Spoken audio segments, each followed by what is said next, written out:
श्रीलक्ष्मी श्रीमहालक्ष्मी क्षीरसागरकन्यका उत्तिष्ठ हरिसम्प्रीते भक्तानां भाग्यदायिनी। श्रीलक्ष्मी श्रीमहालक्ष्मी क्षीरसागरकन्यका उत्तिष्ठ हरिसम्प्रीते भक्तानां भाग्यदायिनी।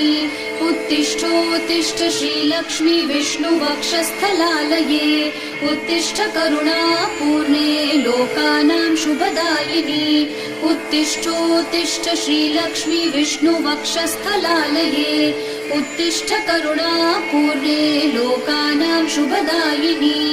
श्रीपद्ममध्यवसिते वरपद्मनेत्रे श्रीपद्महस्तचिरपूजित पद्मपादे श्रीपद्मजातजननी शुभपद्मवक्त्रे श्रीलक्ष्मी भक्तवरदे तव सुप्रभातम्।